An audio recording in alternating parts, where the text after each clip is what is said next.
I mean, my God, it's incredible. All right, so I hope we're doing this right, because JD said we should do it on YouTube and do it as private, and then we can publish it later. But I don't know. It says we're live right now. I guess live could mean many things in the StreamYard world. If anybody's watching us, hello, nice to see you. That's right. And I don't think they will be. I'm just going to go to YouTube real quick and see.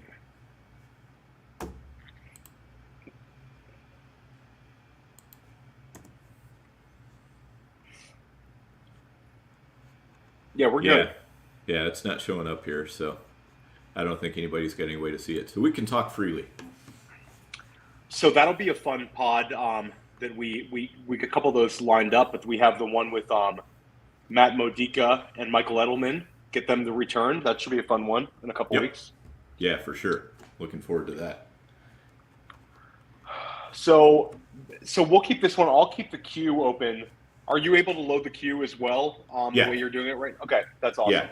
Yeah, I've got two screens going. I've got one screen that's split between the StreamYard and the draft room, and then the screen that I'm sharing is my main screen.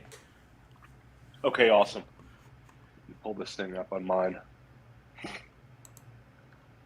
And I'm just going to go through and close off some tabs here real quick.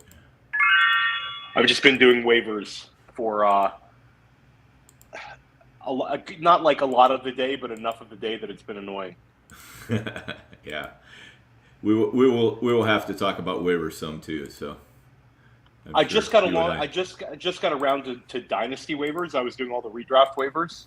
Some weird guys got cut in these FFPC leagues. Like, I see a lot of these teams that are, they cut these guys that have like dynasty value for these guys that are kind of dusty. Like, I have one league where Trey McBride's available. It's like, you took him in the second round and now you're going to cut him? Like, what are you doing, man? Right. Yeah, that's crazy. I hope there's some of that in mine. I haven't really looked at mine yet. Well, I arrive on Wednesday, but I don't want to have to, like, get to Vegas and have to do a bunch of waivers, Right. Yeah, I'm going to be looking at waivers tomorrow for sure. I know you have your big auction on Wednesday night. That's awesome, man. Yeah. Yep.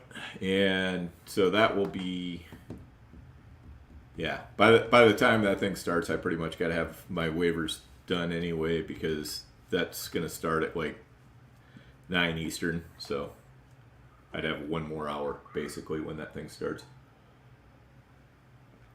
So, yeah. What time does your flight arrive? I get in at like, I think 1 o'clock, 12 o'clock, 1 o'clock, something like that. Let me take a quick look here.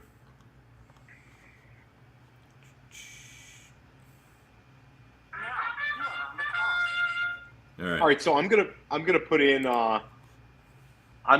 Christian McCaffrey. Okay. Let's do that.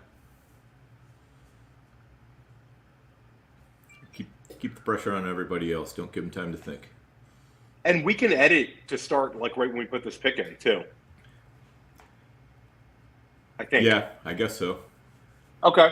I'm not sure how that works, but JD knows, so we'll find out. And if not, we're fine. So I will not curse too often, and I will not be too critical of anybody's picks in this draft. Overly critical. Oh, I don't know. I've gone off on a few people in live drafts before, but you see the Eckler goes 102. Yeah, that's crazy. That happened the other day. That happened the other day in a big NFFC one too. It's wild. Right. And numbers 3, 4, and 5. I'll say thank you very much. I'm sure. 100%. And Team 6 is standing on their head. Right. Yeah. I mean, you sit there at 6 and you're like, what am I going to do? And now you're just getting a layup. Unless he's a Kelsey guy, I'm sure he'll go chase. Right. Yeah, for sure. And we're starting to see Pitts go in some of these first rounds. I think it was Curtis Patrick. No, it wasn't Curtis Patrick. I think it was Sean Siegel and Ben Gretsch. They took him at like 107. and I've seen a couple of people do that. So I'll be curious to see where Pitts goes. Yeah, I'm still seeing him go in the second mostly, but you're right. There are times I've seen him go in the first.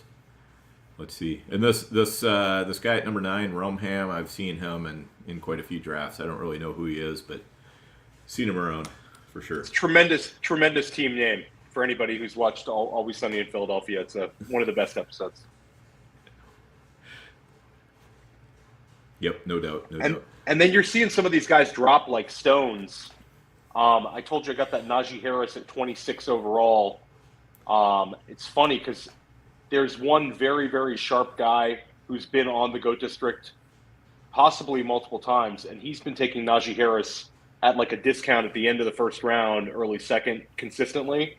Mm-hmm. But then I was in this draft, and I guess people are avoiding him, and he just fell, and I had like a gift. So I don't know. He like Derrick Henry, Najee Harris, a couple of these guys are funny, especially when we get to live Vegas drafts. Yeah, definitely. And, that was the one that he fell on. That was an FFPC one, which it's a little bit more likely that he could fall to the third there. An FFPC, I really don't see Najee ever really making it out of the second round. Do you? An FFPC? Well, we had that one weird. I know that there was the buys. The bye week thing kind of pushed him down a little bit, but I know there was that one weird main event. I think it was Dalton Cates that got Jonathan Taylor at like the 2-3 turn last year in a main event in Vegas. Right. So like weird things happen sometimes in live drafts. So I don't know. Never say never. Like Derrick Henry, I could see him falling in Vegas a little bit.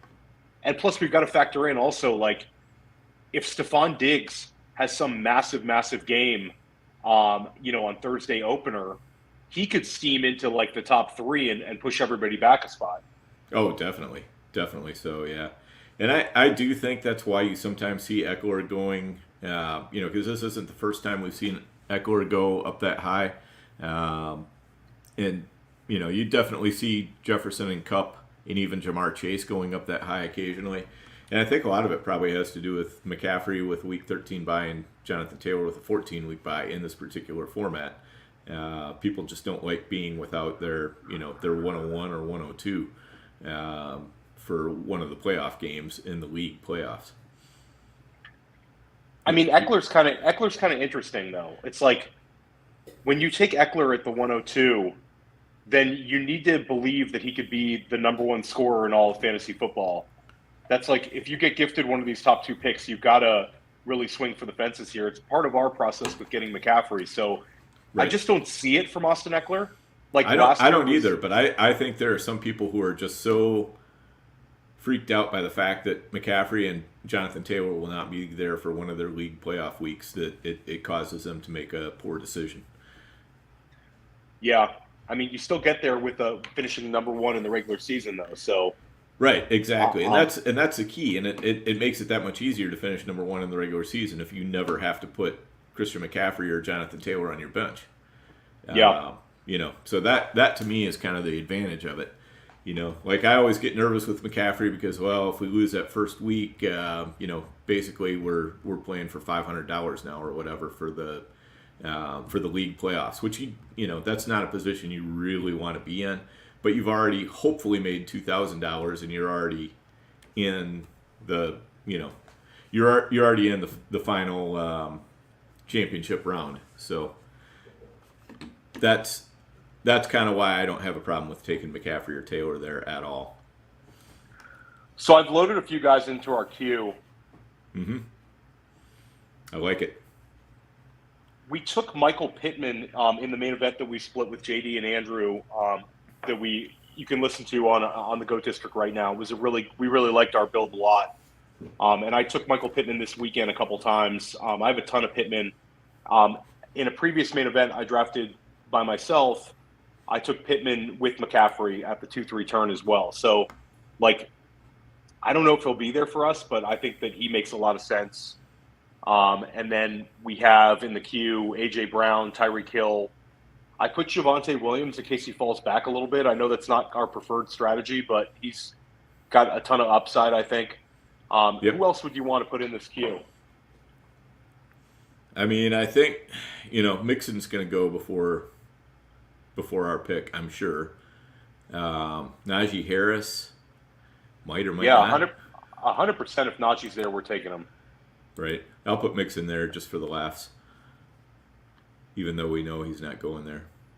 So we are 7 away. We have 6 in the queue, so let's just hold our breath if somebody takes Aaron Jones or Deebo Samuel, and there goes Najee. Oh, good.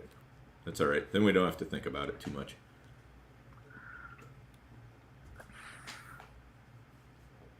I'll throw T. Higgins as a fallback. What's that? I threw T. Higgins in the queue. Okay.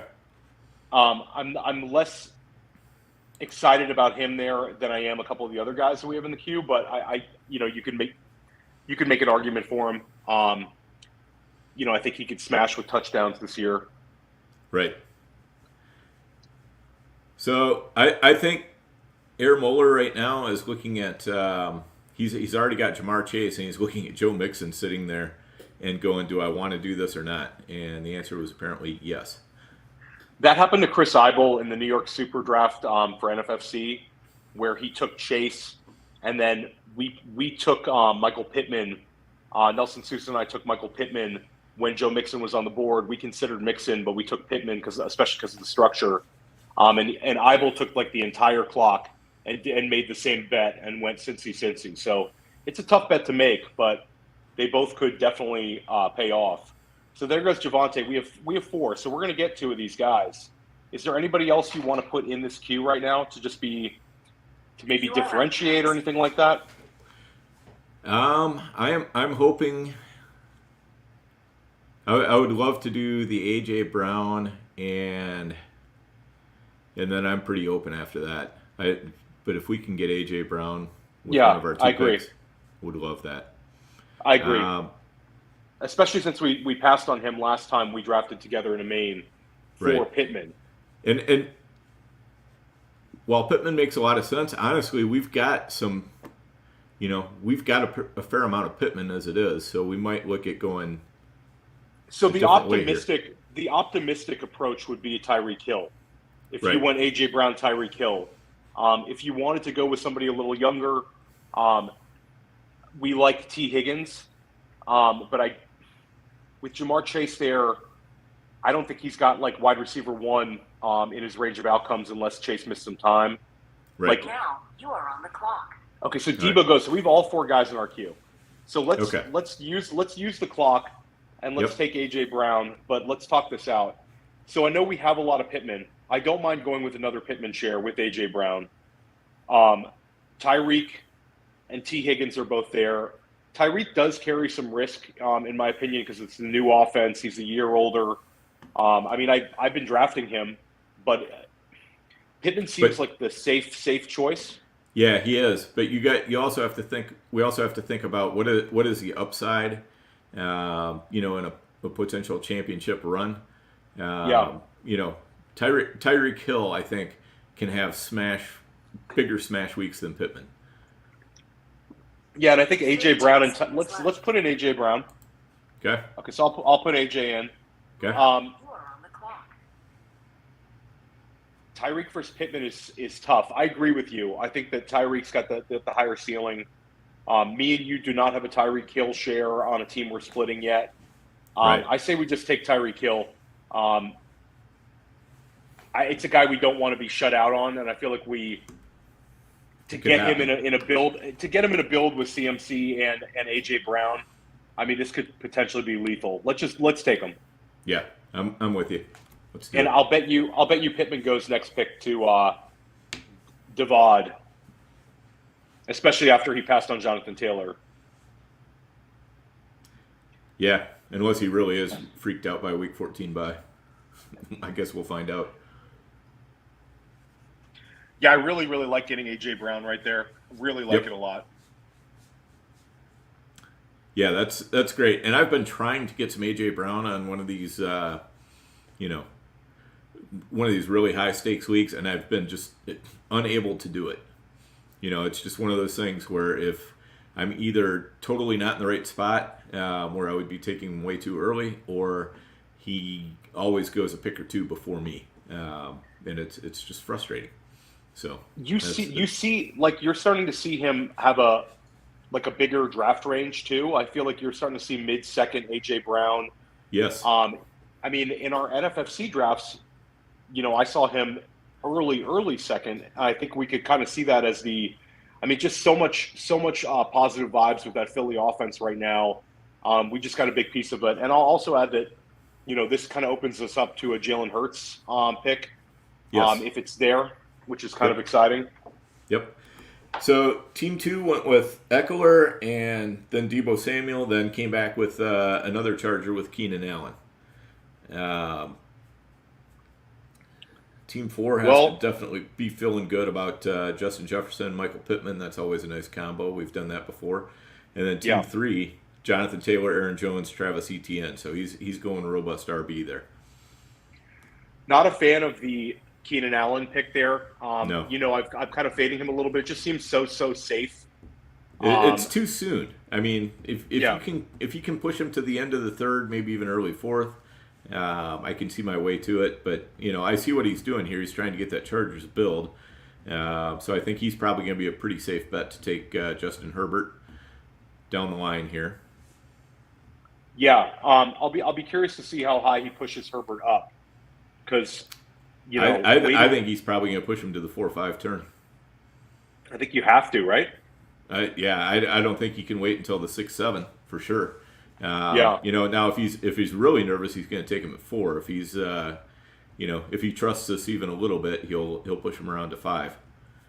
Well, I love that because it means that gives us one more. I'd love to see him go at 4. Oh man, that'd be great. Maybe we should. I don't know. We should get in the chat and start talking about how good Justin Herbert is and how much we hope he comes back to us. I'm just going to say in the chat, if Justin Herbert gets to the 4-5 turn, he's ours. No, I don't want to do table talk. I don't want to. No, it's bad form. We wouldn't really do that, but it's so tempting. We have draft etiquette when we draft together. Yes, we do. So Mike Williams goes. So I like what Team 8 did a lot because he's got Stephon Diggs, Mike Williams, and Kyle Pitts. I think he's just got a lot of upside. I think that the 8-hole is sneaky, but it kind of fell well for him to get Pitts, and then he kept his foot on the gas instead of going with a running back like Nick Chubb or James Conner.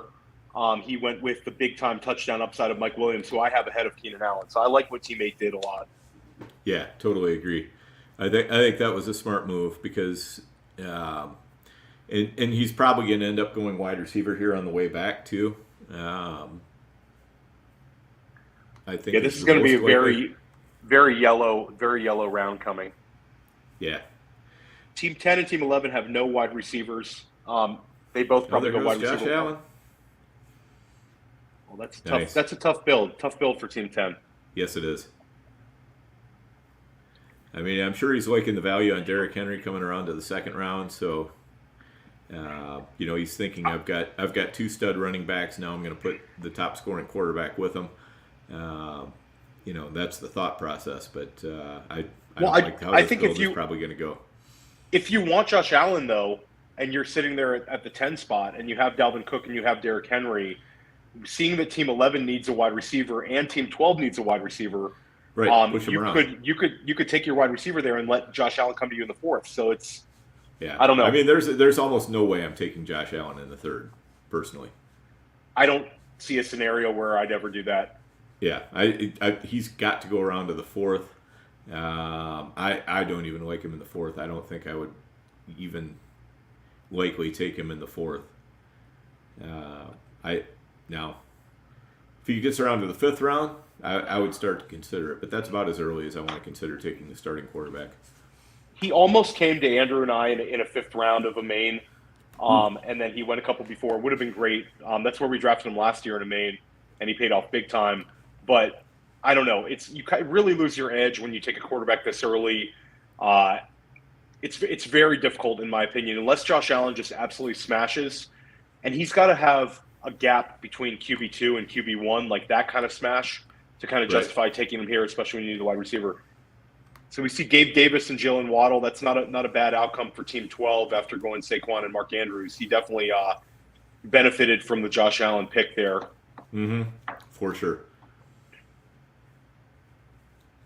So I wonder if Team 10 goes with a wide receiver here. He might just be – I'm not sure because with Darren Waller available to him. Watch, he's going to go running back. He's going to go running back here. Or Waller. You think he's a Nick Chubb guy? There it is, Waller. Waller, there you go. So you got the classic double running back, early tight end, and early quarterback, which is basically like taking your airplane and putting it in a power dive straight into the earth. You've got to really, really hit on the wide receivers you add, and they've got to crush their ADPs for that to work out. It's a tough one. Rumham, I think, is going to go 0 here. Possibly take Kittle. It'd be interesting because he's got a nice Devontae Adams, CeeDee Lamb, DJ Moore start. And you've got Terry McLaurin, Amon-Ra St. Brown, Deontay Johnson. Some interesting wide receivers available to him, and George Kittle. Yep. And he's taken the clock down, so he went wide receiver, took Deontay Johnson. I like it. Yeah, me too. James Conner is a funny fall, though.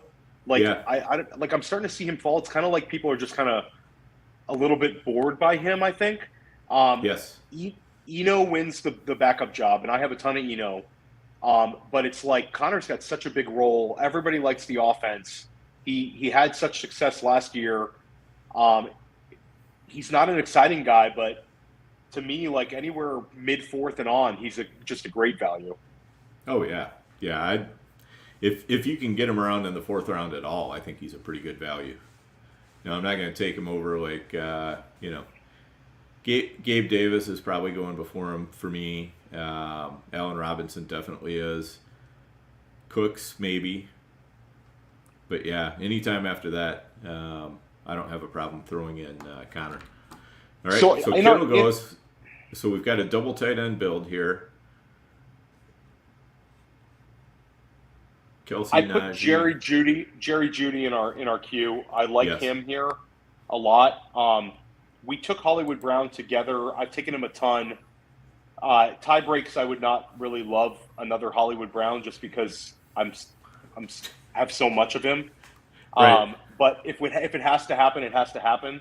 And as you notice too, we've got 2 guys with around 14 buys, 2 guys with around 13 buys. I'm 100% convinced there's a lot of bias in these FFPCs against the 13 and 14 buys. We have 6 in our queue with, so we'll get 2 of our guys. Is there anybody else you'd want to push in here to consider? I would consider Brees. I'll just throw the name Chris Godwin in there, who would be very risky, but we kind of have the build to support it. And he took the knee brace off today. So I think a week, I was going to say a week. We drafted in a couple days together in Vegas. I think when we get to Vegas, he might rise up a little bit. There goes Hollywood Brown. Yes, and James Conner went also. So I'm actually happy both of those went. So Jerry Jeudy's gone. That hurts. Yeah. I'm not huge on McLaurin. I'm not super big on him either. I do like Bateman here because then it opens us up to we could either go I agree. I with think Lamar Bateman's Jackson or we could go with Jalen Hurts. To me, I love Bateman here. I think Bateman would be a great pick. It's kind of the second pick that I'm struggling with a little bit. Right. I mean, I don't mind Juju Smith-Schuster. It seems like kind of a safe pick. On the clock. Yeah. Justin Herbert. Okay, so he did Justin take Herbert. Justin There Herbert. it is. He didn't even trust us to make a couple picks and not take him. So let's use the clock here. All right. So Bateman is for sure one of them. I kind of like your Godwin idea. I mean, if we don't go Godwin, I want to go A.J. Dillon. I kind of prefer the A.J. Dillon. I think he's going to have a big role week 1. It looks like Lazard's out. I mean, you know me, I'm a huge A.J. Dillon guy, and it kind of frees us up for RB2. Mm-hmm. Let's put in Bateman in a couple seconds to kind of talk about this a little bit. Okay. McLaurin, I just worry about. I think the offense could be bad. Let's put in Bateman. Yeah. Now you are on the clock. I mean, Godwin. I guess the one thing I worry about is like a recurrence. Right. If we're I think you're right. I think Dillon here probably makes the most sense for exactly the reason that you mentioned. It kind of it frees us up to go a lot of different ways now. We don't have to feel tied to anything. I'll throw one more name out there just because. Okay. I'll throw DK Metcalf's name out there, who's been beat up, but it's still DK Metcalf in our wide receiver 4 flex. Did you ever think we'd be talking about taking A.J. Dillon before Zeke Elliott? Yes, I did. In a way, I mean, yeah, for this year, but I mean, you know, it was hard to see coming. Let's take. I think that we'll pass on DK. Let's take A.J. Dillon. I think we both like it, and we get our RB2. Okay, I took him. Okay, so that was a tough one. I'm glad we got Bateman and it fell to us. It was like that was a really tough watching Connor, Hollywood, Judy back to back to back. We just needed one to fall there, and we would have had a Bateman Judy turn would have been ideal. That would have been huge. But I think we can make up for it. And Dillon, I mean, we're very big fans of. So we took him. I mean, you and JD took him in that football, guys, and we took him in the main event together. I mean, I want to have a lot of Dillon, and I think that the 501 might seem a little early, but again, there's going to be a lot of the running backs we like are going to be gone by the time we pick at the 612. Like Chase Edmonds will be gone. Like he was available there for a while, but he's going to be gone. A lot of these guys will be gone. So I like our team. I think Bateman and Dillon both have a little bit of upside to them. And I think we have a lot of explosiveness because we have the way that 2-3 turn worked out for us. I think we can take a kind of a risk with our 501. Yeah, totally agree with that. I threw a few more think players in the queue. If we took Godwin also, I feel like we would have to keep taking wide receivers because we wouldn't be as confident in him, maintaining his health. So we'd have to play catch up at RB2 and play catch up at wide receiver. Now I feel like we can. We don't need to take another running back for the next 5 rounds if we don't want to. Unless there's value there, I think we're good to keep attacking wide receiver, get our a tight end we like, get a quarterback. I think Dillon gives us a little bit of a kind of a safe build, if you will. So right, yep. Yeah, I totally agree. I like the guys you put in the queue, though. I like all of them a lot. And I'll throw a couple more in. Yeah, I don't think he'll make it, but he definitely belongs in the queue. Gosh, if Dallas Goedert and Jalen Hurts are there, having a full Philly stack would just be incredible. Yeah. Yeah, I think Goddard probably, I don't know. It depends on how this week goes on quarterbacks, but I think there's a good chance that Jackson and Hurts are both gone by the time it gets back to us. Where are you at on Christian Kirk right now? He's fine. I don't mind him. I mean, I'm not as sky high on him as some people are because of the way that, Doug Peterson's wide receiver 1 has just never been fantastic. And, Christian Kirk has never been fantastic. You put those two things together and I don't see, like a league winning season or anything like that, but I think he's a useful player. Yeah, he's a guy I haven't drafted. I think maybe I've drafted him in a football guys type draft, but not in like a high stakes one. I've seen some sharp people drafting him. and they make a nice bullish argument because, you know, to his target share and all those sort of things. And he was like wide receiver. He was a wide receiver 2 last year. He was like right at that wide receiver 2 line. He's just interesting just because the way wide receiver goes. But I'm definitely not like pounding the table for him. But I just wanted your opinion because we never really talked Christian Kirk. Right. But I think he's picking up a little bit of steam.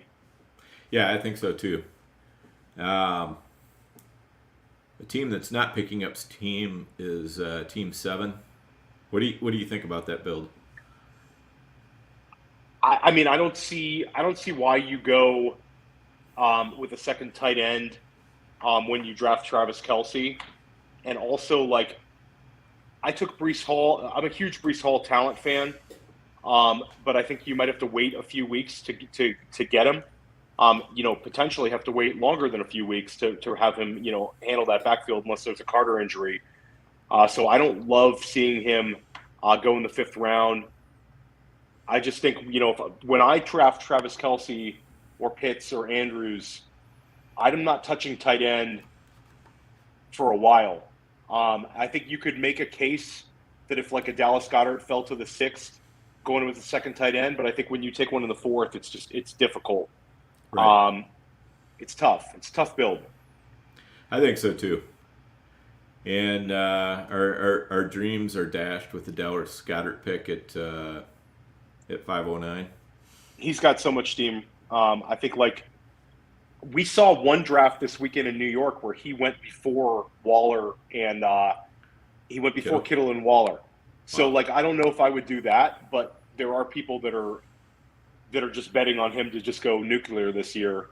I think people want people want pieces of the Philly offense, and like the big 3 there are all steamed up. Devonta Smith's actually become kind of a little bit of a bargain because I think the other guys are getting pushed up so much. But gosh, Dallas Goedert, like I remember when you could get him in the 7th. Yeah, for sure.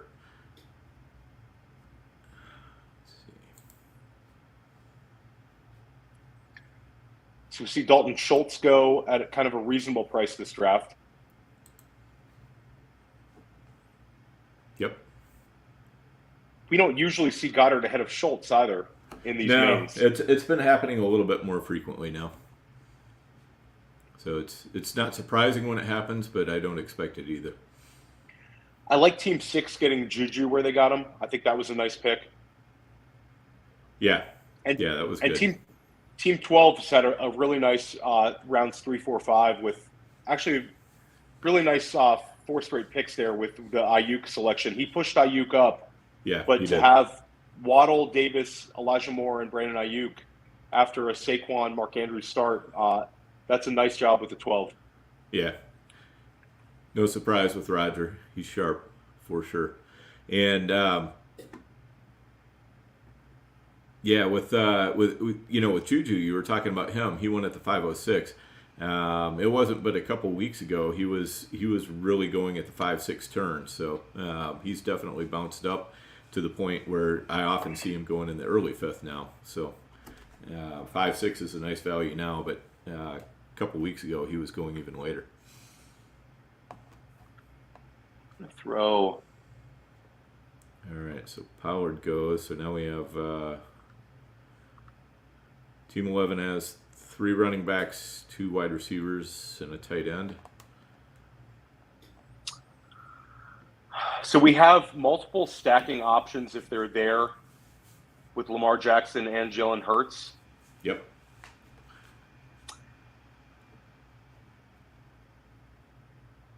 I'm not. I don't know. DeAndre Hopkins. I have a lot of him. If we're stuck, I'm fine with him. Yeah. But no, I have a lot of Hopkins as well, so I'm not pushing him. Yep. All right. So the Mark Andrews team has passed on Lamar Jackson. The Dallas Goedert team took Jalen Hurts. We have the next best stacking option with Lamar Jackson, which is Bateman. So I do think at this point there's some chance that Lamar could make it back to us. Yeah. Because I think if the Marquise Brown team is much more likely to go Kyler. Mahomes is probably going to go to the Juju owner if he doesn't go before that. Wouldn't you think? I mean, I would think so. I put Mahomes in our queue. Right, if he lasts. If he lasts, having Mahomes with no correlation is fine by me. Yeah. Chase Edmonds, if he's there, I know we've already gone running back, but he's very intriguing. Oh, I don't mind that at all. And I like how you have Renfro in the queue. Right. It's a little bit boring, but I think it works for us.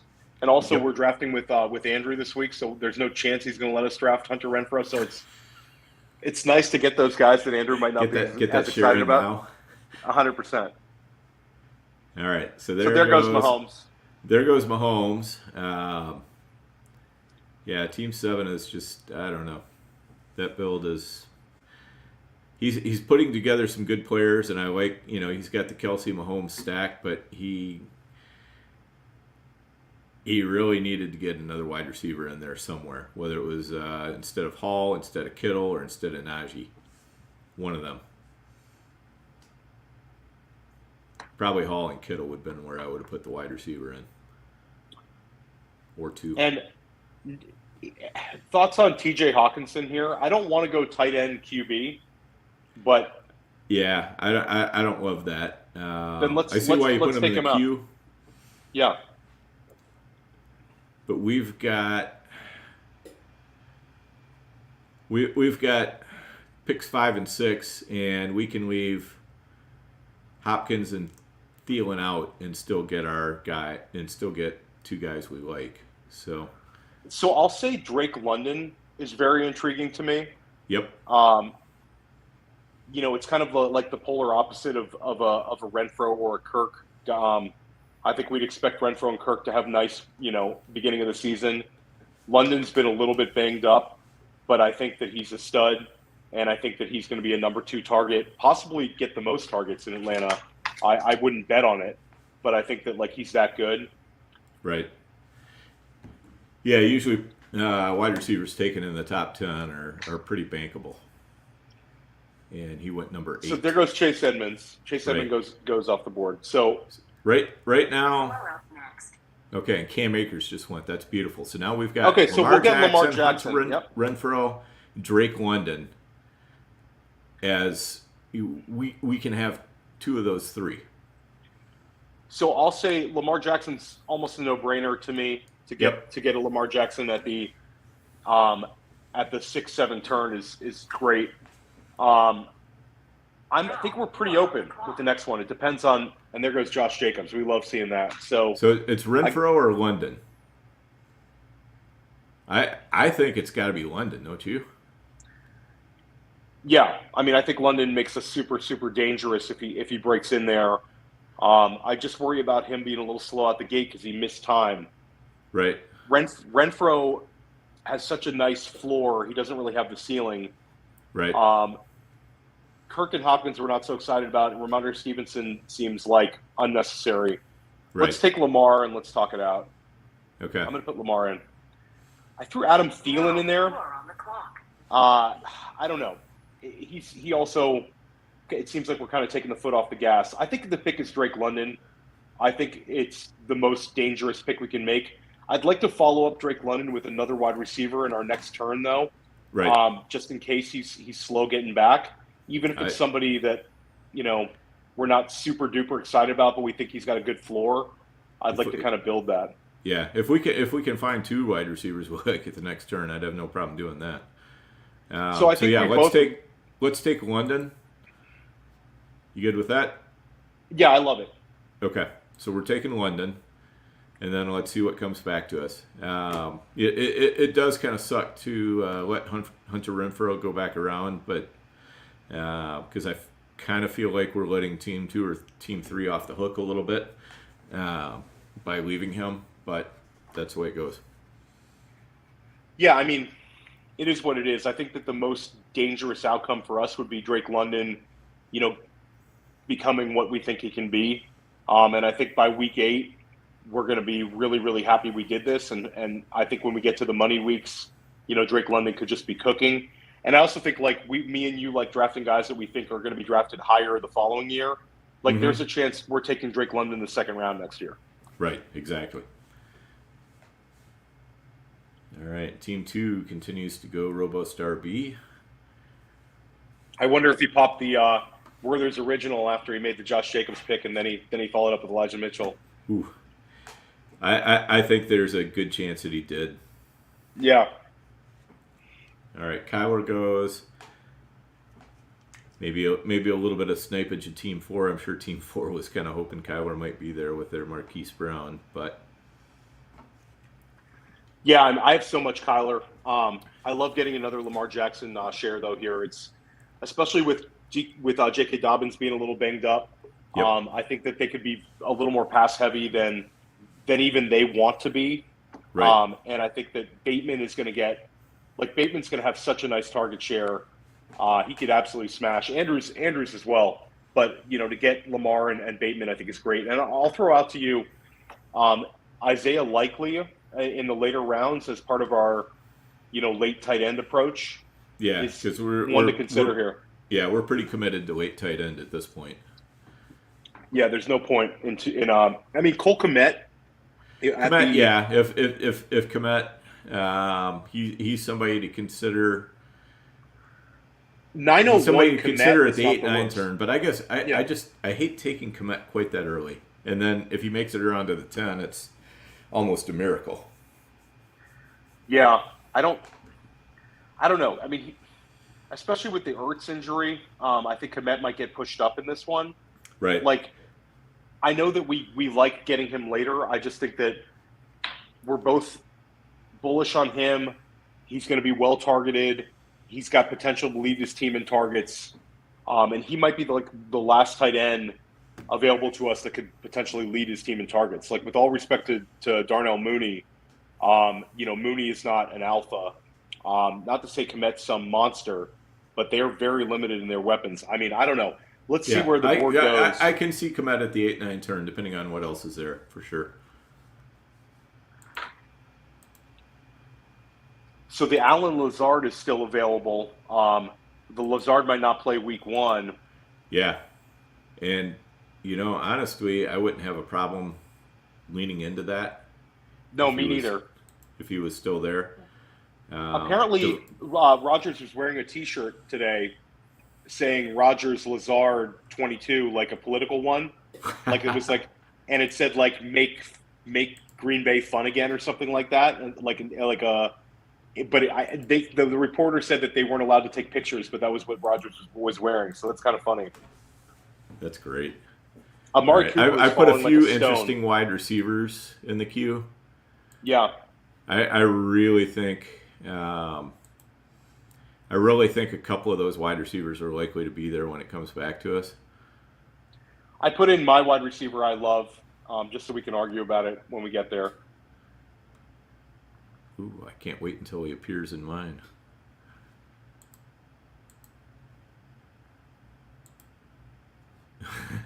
I'm just a sucker for him. I think he's a beast. But Pickens would be an awesome pick. Right. Pickens, Burks, Tony. So I'll say I'm less into Burks when we took London just because he's been banged up. I'd hate to see Drake London miss time at the beginning of the season, and Burks is slow out the gate. I'm on the record. I think Burks is going to break out week 3, but it's still hard to play catch up from 0-2 in these leagues. Right. Tony's interesting. He's had his struggles staying healthy, but I think he would be great value. Yeah, and if he's healthy right now, so yeah. I'm hoping Hopkins doesn't make it back to us. I really don't want to make that choice. But if he's there, Hopkins at the A12, we got to do it. I mean, yeah, I know. That's what I'm saying. If he gets there to the A12, I think we go wide receiver, and just push another guy. Let's take a look at some of the running backs and make sure we're not, because there are some intriguing running backs here. At the 901, I think that I'll just put Kareem Hunt in there. We put Antonio Gibson. I saw you put him in there. Gosh, I don't want to go Rashad Penny. I love you putting him in there, and CEH makes some sense there too. So like, they're all decent values here. If CEH were to make it back to the 8-12, that would be a smash too for me. Yeah, I agree. I think that would be a good one. Ertz, I have no interest in at all, even if he makes it back. None. I mean, I think that a calf injury for a player in his 30s, it's tough. It's very tough, and I want no part of that. You know, if he misses a month of the season, I mean, I don't know. It's right. Him not practicing today is kind of crazy. Right, and then you've got you know, a really highly regarded tight end prospect right behind him too, which makes it, you know, if there was nobody behind Ertz of any quality or caliber, I'd be a little bit more inclined to make that pick if he came back to us. But with Trey McBride sitting there getting you know, getting practice reps now and everything else, you know, and the other thing is they can in Arizona, they can just kind of de-emphasize a tight end, because a lot of times they put Ertz in the slot, they can just put somebody else in the slot if they really want to. It makes you like Rondale Moore a little bit more. He's back at practice, and right, you know, I think he could see a ton of targets week 1. Yeah, I'm very happy to see that Moore made it back to practice. The wheels were starting to wobble a little bit on my bandwagon for him when all of a sudden I find out he hasn't been practicing. I threw him in the queue just because. Okay. Again, that's a player I'm not going to be excited about taking there, but if DeAndre Hopkins is there, there's some thought to double tapping the Arizona wide receiver position and just have a bridge. Or, you know, DeAndre Hopkins with George Pickens would be ideal. Yeah, I would rather have Pickens than Rondale Moore, to be honest. Agreed. Okay. There goes CEH. Yep. You already have CEH in a NFFC Super, Dan. You don't want too much CEH. Yeah, this is true. I forgot we got him there. All right, so. All right, we just got to survive a couple of these picks. Right. See, Dawson Knox is still likely to go before Cole Kmet, so that's. And there are a few tight ends have been taken, so I think probably somebody between pick 5 and pick 2 will probably take Dawson Knox.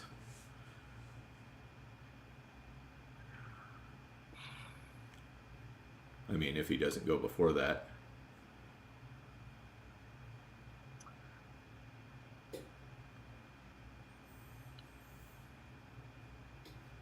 And then we have, yeah. So I'm going to make a pretty good, if Kmet is gone, Burke starts to get really, really interesting to me there. Yeah. I don't know. It's tough. I went Pickens. Pickens is gone. Okay. And you're not especially excited about Chris Olave right now? Not especially. I mean, I get it. But I've got Hopkins, Kmet, probably even Burks. I don't mind Kareem Hunt here.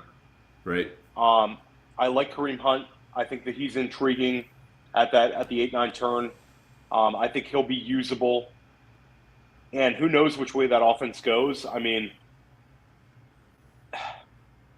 I think they're going to have to lean on Hunt just based on what they have. And we're both kind of fading Amari Cooper. Yes, definitely. Kareem Hunt, if you had to flex him week 1, you're not hating that. No. Nope. I kind of like Kareem Hunt here. Gosh, if DeAndre Hopkins is there at the 8-9 turn, though, I think we got to do it. Yeah, I'm just not sure we have to do Rondale Moore right along with him. I mean, I think we can do something else. Kareem Hunt would be a bridge to Hopkins.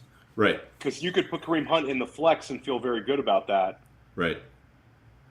Yeah, you put A.J. Brown, Tyreek Hill in your wide receiver positions anyway, and then you've got, then you're talking Bateman, Drake, London, or Kareem Hunt.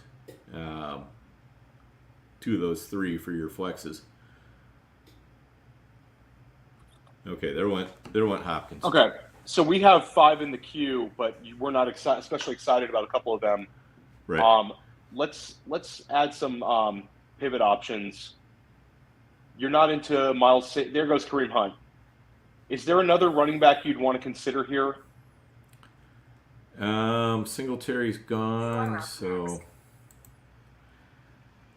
there's really nobody I really like coming around this turn, no. This is a tough turn. Right. Dawson Knox went. I'm okay with Treylon Burks. Well, Komet is 1 pick for sure, right? Agreed. Okay. So then we want to figure out. One thing I like about Burks, I don't want to get too much in the weeds on the bye weeks, but we already have Drake London, A.J. Dillon with week 14 buys. We had Olave and Komet. That's 4 players week 14. I don't mind having a couple 3, but I don't want to, I don't want to have 4 in the first 10. Yeah. I just love Olave. Let's take Cole Komet and then kind of talk this out. 15 seconds left. Let's take Komet. Okay. Now you are on the clock. I don't love any running backs here. No. And tight end we just took. Olave, I know we're going to deal with bye week hell, but I feel like Olave could just be explosive out the gate. The opposite of Treylon Burks. They have a coaching staff that absolutely loves Olave. He's going to be on the field a ton. And Michael Thomas is 29. Jarvis Landry is 29. Right. We'd have multiple week 14 buys, but I don't know. I think I'm Olave ahead of Burks right here. Unless you're pounding the table for Burks, I kind of want to kind of lean into it. 15 seconds left. All right, let's take Olave here, and then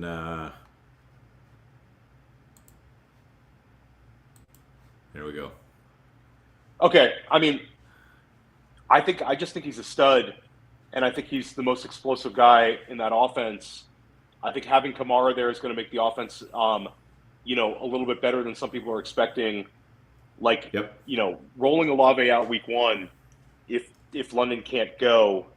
We have 2 rookie wide receivers. We've been seeing the rookie wide receivers every year, jump into that wide receiver 2 range. I think we took 2 of the best bets to get to wide receiver 2. Like, if you would probably say those 2 guys and Pickens, just based on the Tennessee offense, even if Burks, I love Burks, but the Tennessee offense could also be complete shit. And I think that New Orleans is going to be decent. Yeah, I do think New Orleans is going to be a better offense for sure. And, basically the way I'm looking at it is with all these week 14 buys and McCaffrey on week 13, our goal has to be number 1 overall seed, most points. We want the sweep. Yeah, we've got to get. I mean, we always want that sweep, but I do think what we do in the next 10 rounds, and I think that the Cole Kmet pick was actually very important for us. Yes. Because now it allows us to attack wide receiver again. The 10-11 turn, you see wide receivers start really drying up, and you also see running backs start drying up. So getting an RB3 we like, and getting another wide receiver, I think would be ideal next go round. We won't feel any pressure to take a tight end. If we go with likely would probably be in that 12-13 turn. Would you agree on that? Yeah, more than likely. Wow, there you go. More than likely. That's an early pick on him. Yeah, he's starting to move up. I like him. I don't like him as when you have already drafted 3 running backs. So I think. I just added a bunch more running backs. I mean, any of those guys, if they make it back to the 10-11 turn, 100%. I'd be all about them. Hell, even Melvin Gordon, I would be all about that. Melgo would be nice there. Yeah. So what do you think about Gainwell? I like Gainwell. I was really big on him, and if Sanders is going to be back, and it really sounds like Boston Scott is running ahead of Gainwell right now. I think really like Scott. I think that I've double tapped the Gainwell Scott a couple times in my drafts. I've done that plenty, especially in best ball. We've done that together. We've done that together as well. We did that in an early draft. Like, I think it's going to be hard to keep Gainwell off the field. I think Gainwell is their best receiving back that they have. I would agree. So it's more of a bet on talent. It's crowded, and I think Sirianni doesn't mind a running back by committee, but I think there could be some attrition there. Yeah. I don't mind Gainwell. I also like Khalil Herbert. I'll throw him in the queue as an anti-David Montgomery play. Right. Darrell Henderson's going to be gone, but he would be a smash. Yeah. Yep, for sure. And then wide receiver-wise, I'll throw Jahan Dotson in there. I'll throw... Yes, another Week 14 bye. That's what we need. Oh, we'll take him out. No, now we got it. Now I'm kidding. Now we got to start getting a little bit picky, less picky. All right.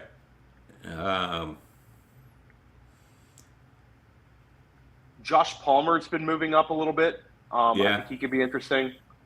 Nico, of course. Julio Jones, Nico.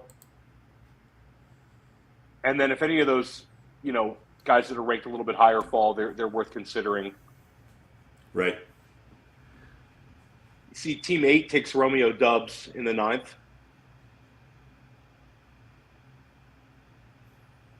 Yeah, Team 8, I think they needed somebody other than Dobbins in the 6th round there. I think they needed a different running back. We see Melgo go. Yep.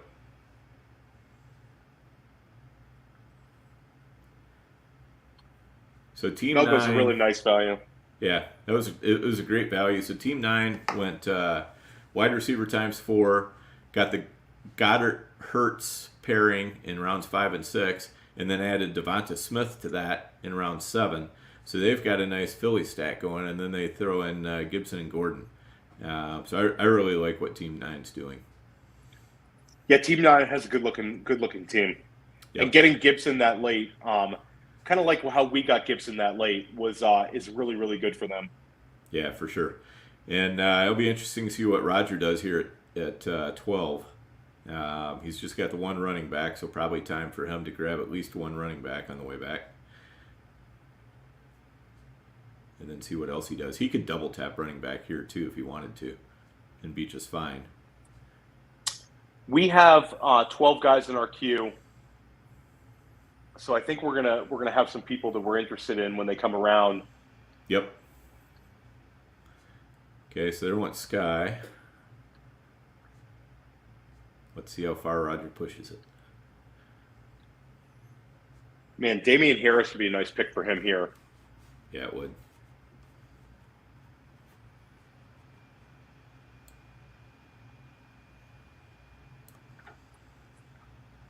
Darrell Henderson.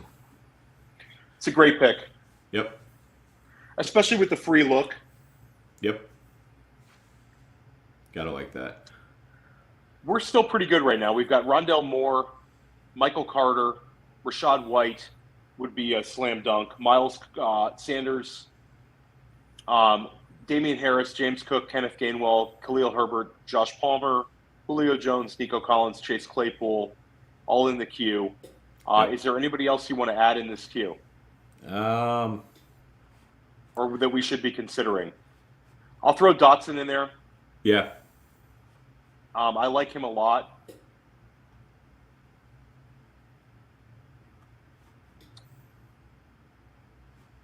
And I don't see anybody else that I'd want to, push in over any of these guys. Right.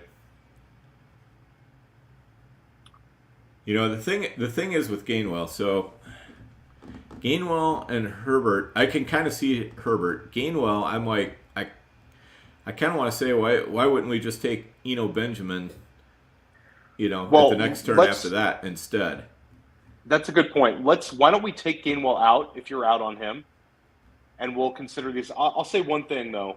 We'll leave him in the queue for now, just to have him there to consider. But with respect to Boston Scott, a Miles Sanders, Kenneth Gainwell double tap, you'd be taking the two juiciest Philadelphia running backs here and have a bet again. You know, yeah. It wouldn't be the worst process. Rachaad White would be my favorite guy that's still available to us. Right. But just Miles Sanders at the 10-12. Yeah. That would be a smash. Have to. Agreed. You have to do it.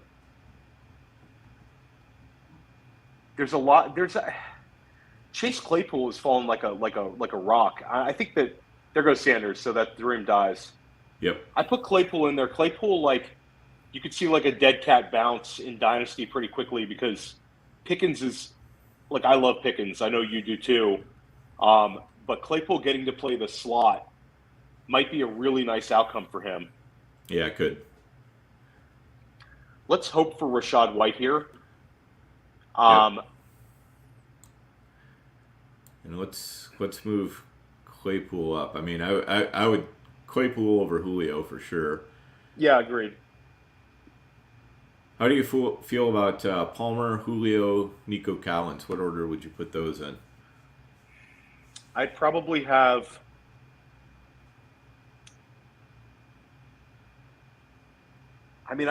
Nico Collins slightly ahead of Palmer. I personally like Dotson a lot.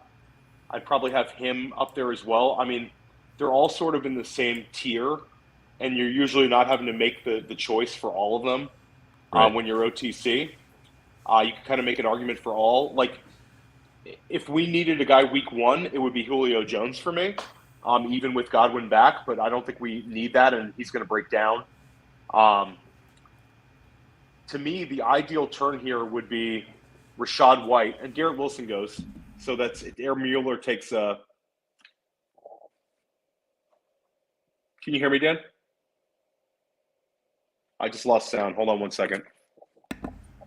There we go.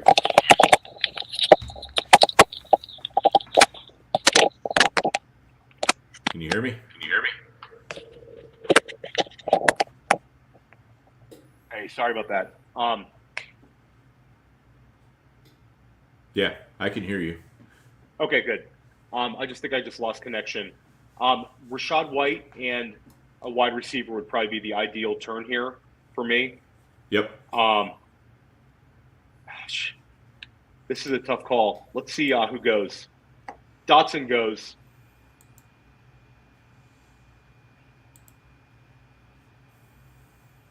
Leave us Rachaad White. Be great. If Rachaad White goes, You are up next. okay, let's see. I was going to say, if Rachaad White goes, do you want to push Khalil Herbert here? Or do you want to double tap wide receiver? Well, Khalil Herbert is not coming back to us for sure. This is true. So I don't have a problem pushing him here if we have to. But let's hope that Team 2 decides that they might somehow be interested in a wide receiver again, finally. I mean, they only have 2 so far. It would be smart of them to take a wide receiver. But they haven't done the smart thing very much yet, so. Who would be your lean, provided we get White here? Who would be your lean for the other pick? You are on the clock. Okay, perfect. Perfect. Okay, right, so Rachaad White is an absolute slam dunk. Yes. Do we need? So I'll say this: we have Rachaad White. To have Rachaad White as our running back 3 is fantastic. Potentially having Herbert as our RB4, I think we'd feel great about that too. Yeah. But wide receivers are all going to be gone by the next time we pick. So are we more dangerous going with a Rachaad White and then a wide receiver? Or are we more dangerous going Rachaad White, Khalil Herbert? You could make an argument for both.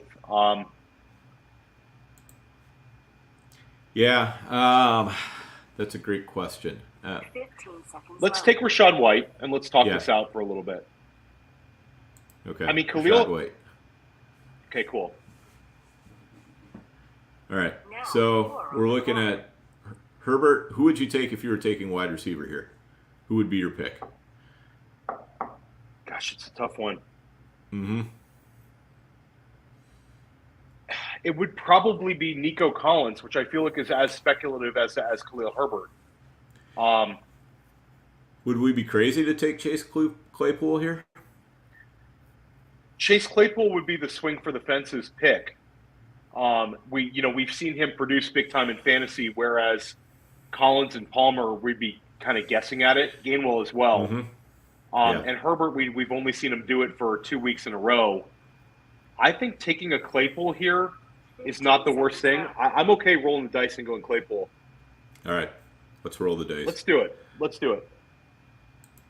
So, I mean, both of the last turns, we've kind of taken like upside type plays in Olave and Claypool, but we balance it out with like our ideal picks. So I think I like what we've done. 8, 9, and 10, 11 turns were tough, but I like how they worked out for us. I think if I told you before the show that you'd get Chris Olave in the 9th and Rachaad White in the 10th, I think you would have taken that this morning. Yeah. Well, I'm just really glad Rachaad White was there, or it would have been tough sailing around this corner. Yeah, like Rachaad White could be the league winner for us, especially because they're talking about using him more. If 27-year-old Leonard Fournette breaks down, and Rachaad White, I mean, any week that Rachaad White starts in Tampa, he's easily a top 15 play and possibly a top 6 play, depending on how they're using him. Right. I'm just loading up some more wide receivers in the queue. Yeah, that Cole Kmet pick looks a little bit better when you see the Olave, Rachaad White, Chase Claypool 9, 10, 11. Yeah, definitely. Yeah, I don't mind Kmet there at all. I think that was a great pick. Because Dawson Knox did go right before him, which is what we were kind of hoping to see. So it worked out well. All right, Isaiah McKenzie goes.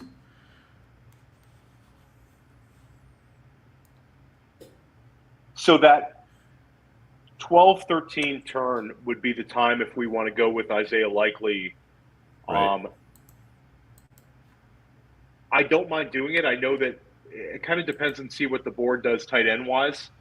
But I think having the Bateman, Likely, Lamar Jackson combination would be kind of nice. Mm-hmm. Yes, agreed. Yeah, I think we're going to see a few tight ends starting to go here. So we still have one team that doesn't have a tight end yet. Okay. Njoku went to that team 5, so now every team has at least a tight end. I added Eno Benjamin. Yes. I added Raheem Mostert as a... Yeah, I like both of those options there for sure. I have so much Eno, but I think Eno's like super intriguing. I think there's a chance he just has the Edmonds role. Right. He's like a guy that if you play in like a 15-man home league, you should pick him up before week 1, because I have him in my home leagues. I think that there's a chance that like in a lot of leagues he might be one of the top waiver wire ads after week 1, because I think his usage might be very interesting. And Arizona also has a great fantasy schedule to start the season, so there's going to be a lot of positive game scripts. Yep. Totally agree. I see you have KJ Osborne in the queue. Yep. What's the buzz? I mean, I've seen the national reports, but what are the local people saying about it, Dan? He's looking great. You know, Thielen's still the number 2 there, but Thielen hasn't been able to make it through a season for a few years now, and KJ Osborne, if Thielen is out, is going to be a smash. He's going to be a big part of the offense. So, I like that. Yeah, if we can get Osborne as one of our picks around the next turn, I would be very happy about that. No, I think that's like, it's kind of a similar bet to Palmer, where Right. you've got an older guy. He's the wide receiver 3 in a situation where if somebody goes down, those 2 guys would be easily wide receiver 3s or better. Yeah, exactly. And, you know, KJ Osborne had some usable weeks last year, even as it was. He had several good usable weeks. So he's not the worst desperation flex. I mean, you know, you probably don't want to be putting him into your lineup unless Thielen's out. If you are, then you're probably in a bad spot. But, you know, those kind of things can happen. If Thielen goes out, he's going to be somebody we'd consider starting every week. So you still have kind of the usual suspects, the Gerald Everett's, the Evan Engrams, still available. Right. Likely's moving up in that range. Brevin Jordan's also moving up in that range. Yep. Getting a Likely or a Jordan, I think, would be nice to pair with Kmet. Yep. So I'm just gonna add Tyler Boyd in our queue. Okay. It's a little boring, but can you? Yeah, I think I have him there already. I do. Okay. Oh, you did. Yeah. Can you take a look on Mojo since I've got yeah, sure. Since I've got the draft board up, but if you can look on Mojo, I'd be interested to see where Likely's been going in these mains lately. Sure. Let's see. You know, especially versus some of those other tight ends we were just talking about. Because I wonder if Likely would make it around to the 13 or to the 14-15 turn. So he's been going off the board as 150 the last 2 days. He's 157 overall, tight end 21. Okay. So I don't think he's going to make it back. Yeah, 157 overall puts him at basically the end of the 13th, beginning of the 14th round. I mean, so it can happen, you know, because that's an average. Yeah. But it kind of depends on who else is available there at the, you know, the 12-13. You know, it's quite possible that we do want to take him there. Well, you know, I think that the Everett, Engram, Likely, Jasecki, they're all kind of like in a bunch. Yep. And Brevin Jordan's been creeping up in that range too. So you just never know when that purple run is going to happen. You already saw 4 go in the 11th. Right.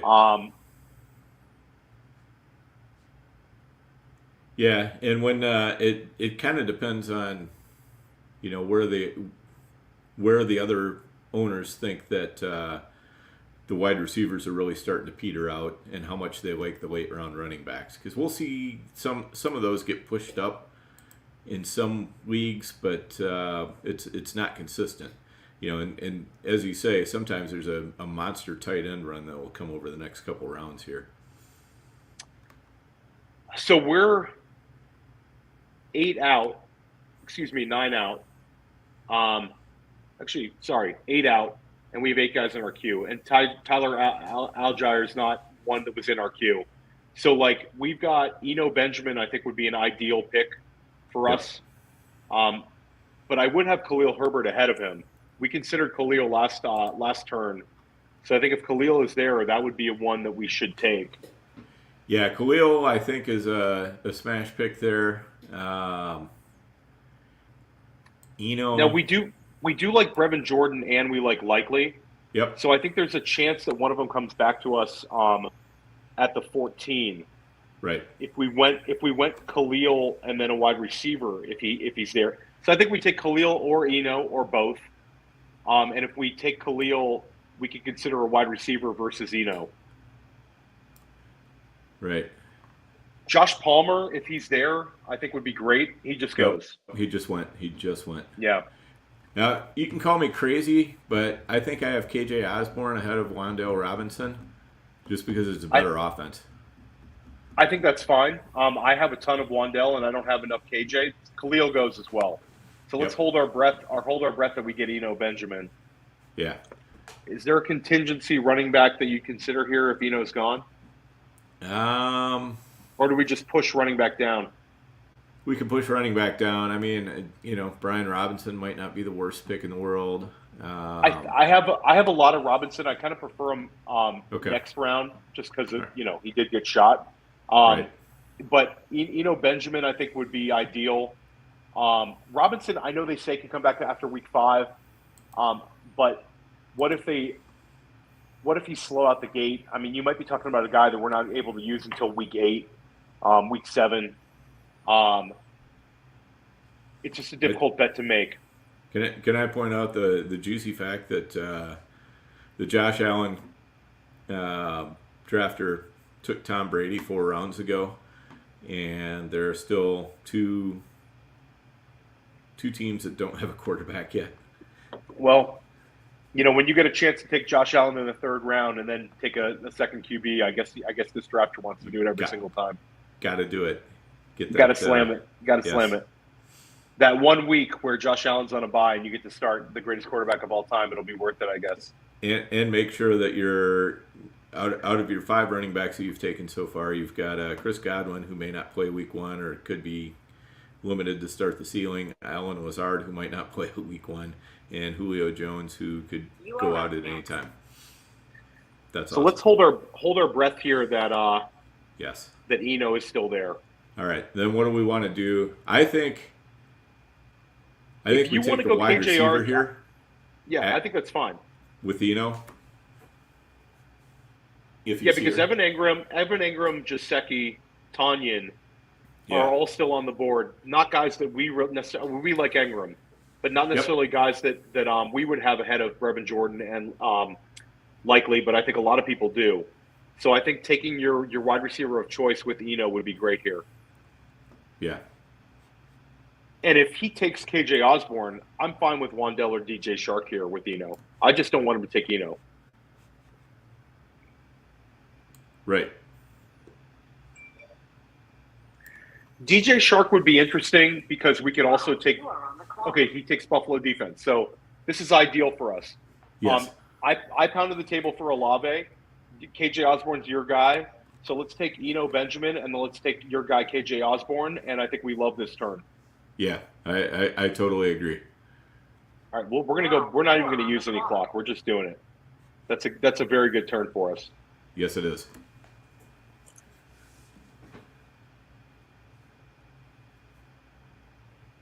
So if Adam Thielen wants to take a couple weeks off, rest here and there, we encourage it. We encourage it. And I love getting Eno Benjamin. Yeah, that's such a smash right there. He's going to be one of my most rostered guys, and I think he's got so much more juice than most of the 11th and 12th round running backs. Because he's got that week 1 role, and how he beat out Darrell Williams, also Keontae Ingram, he beat those guys out to be named RB2. Cliff Kingsbury keeps singing his praises. I mean, I just think that he's carved out a nice role, and like you said, with the Ertz injury, the fact that DeAndre Hopkins is not there for 5 weeks, Rondale Moore just missed a little bit of time. There's a scenario where Eno's catching, 4 passes, getting a couple carries. He could be an emergency flex for us. And I think much like Rachaad White, if James Conner goes down, Eno's he's an RB2. Yep. All right, we have another team who's doubled up on quarterback now. You love to see it, Dan. You love to see it. You do. You really do. And that is one good thing about another good thing about Lamar Jackson is his bye week's not till week 10. So if we want to go with a single QB here, I'm fine with it. If you want to draft one late, I'm good with it too. Yeah, I'm likely to want to go with a single QB, but we'll see who's there. You know, like in that football guys that we're drafting right now. You know, when we see a Trevor Lawrence drop, you know, the right move is to take advantage of it.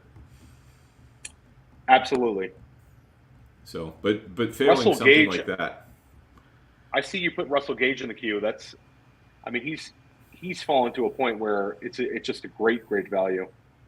Right. Yeah, I don't think there's any way he'll make it back to us, but it would be all right if he did. But we have a lot of teams that are taking their second quarterback now, so. And I low-key don't really hate this because this is putting a little bit more pressure on Team 8 with their quarterback.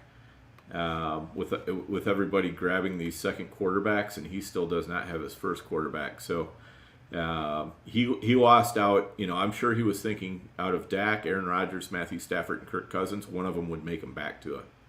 And this happened to Billy Muzio and I in an FFWC draft on Saturday night. It got even uglier than this. We kept waiting and waiting and waiting and waiting and waiting, and we ended up with Matt Ryan and Jameis Winston. We had to double tap it. There was this run where we had like 6 guys in our queue, and there were some really sharp drafters in that draft. Chad was in that one, a few others, and I think that they were just trying to stick it to us, and they all took a QB2, like 5 out of 6 picks. Everybody went QB2, and we just like we were happy to get Matt Ryan, and then we double tapped with Jameis. It was very ugly, but. You know, we've talked ourselves up because Matt Ryan plays Houston week 1. So we're thinking he's going to be a sneaky QB1 week 1. But it happens, you know? Yeah, and I think that quarterback run might have forced Team 8 to panic a little bit. I mean, I don't think he needed to take Trevor Lawrence there. I think he could have waited until it got back around the corner. It was definitely a panic pick. But again, Trevor Lawrence is not the worst guy. You know, he gets him a guy with some upside. There is a chance that the Trey Lance team would have taken a QB2. Right. But you've still got Justin Fields, you've still got Jameis, you've still got Tua. You know, so you have some outs even if that happens. I mean, I guess if he thinks Trevor Lawrence is all that was the spot to take him. But if he saw Lawrence as relatively equal to any of the other guys, then that was maybe a little bit of a panic pick. All right. Yeah. So Russell Gage goes to Team 11. Also, our boy Evan Ingram went to Team 10. I don't mind him at all at tight end. No, me neither.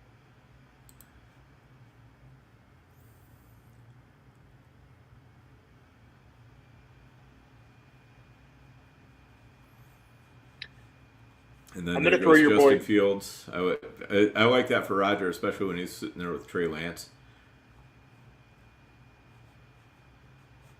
I threw my boy Alec Pierce in the queue. Yes. I'm going to throw McKissick in the queue, who I know we talked about last time. I think it was me really liking him a little bit more than you guys, but you know, the market hasn't adjusted to him that well. You know, with Brian Robinson out, they're not crazy about Antonio Gibson. You know, they were ready to replace Gibson with Robinson. You know, the staff likes McKissick. It's more of a bye-week fill-in type guy, but I think his role could be big. What are your thoughts on him? Yeah, he's all right. I don't feel a strong need to take him because I feel like we're sitting pretty good at running back right now. I mean, you know, we still want to get a couple more somewhere down the line here, but you know, like I'd rather have Jeff Wilson than McKissick. Yeah, I put Wilson in the queue. I know that's your guy. Yeah, for sure. Let's see. Jacoby Myers, I put in the queue. Okay. I mean, I think McKinnon, ideally, but I like Abdullah better. I have Abdullah there. Yep. I like him. I threw Jalen Warren in. I mean, I don't know. I'll have draft anonymity here because we don't want to reveal people's picks. But there's a drafter who you greatly respect, who's been on the GOAT District before, and he took a ton of Amir Abdullah in drafts I've been with him. So yep. He's been betting on Zamir White and betting on Abdullah. I believe it. So there goes McKissick. There goes Pierce. Alec Pierce goes. So I think that our ideal 2 picks here would be, well, there goes, and Likely's gone. I think that if Brevin Jordan is there, we have to take him. Yeah, I would agree. Is there, I know it's very popular to say that Gesicki is dust, and I think people are kind of avoiding him like the plague. But if Brevin Jordan is gone, would you consider Gesicki here? It's the 1501. I would consider it, yeah. Okay, and I'll say just as a structural build, we have Tyreek Hill. Jalen Waddle has dealt with injuries. If I don't see how that offense could avoid using Gesicki if Waddle missed some time. Or if he'll miss some time. Or if he'll miss some time. I like Cedric Wilson. Obviously, Edmonds would see a few more targets, but I feel like Gesicki's almost getting too beat up these days. All right. I obviously prefer. So who would be your? I guess I think we're pot committed to one tight end here. Yeah. And I'll kind of defer to you. Who would be the guy among Jeff Wilson, Amir Abdullah, Jacoby Myers that makes us the most dangerous? I put Deonta Foreman in the queue more for next pick if he's there. I don't think we need to cuff, but it's not the worst idea to cuff because I like our team that much. So I'll just throw him into consideration. I'm not that big on Jacoby Myers because I think he's got just such a he's a floor play, 100%. Let's take him out. Let's take him out then. Okay. And we have so we're gonna get either Brevin Jordan, okay, or Mike Gesicki. So, Mike Gesicki just went. That made our our decision very easy. Jeff Wilson and we get went. Our preferred tight end too in Brevin Jordan. Yeah, gotta like that. So it's Amir Abdullah or cuffing CMC for me. And I'll just throw out to you, cuffing doesn't necessarily mean we lose CMC for the season and all of a sudden we need to use Deonta Foreman. But if he missed 2 weeks, being able to plug Deonta Foreman in for 2 weeks would be something I think we'd like. Right. I like this team enough to cuff.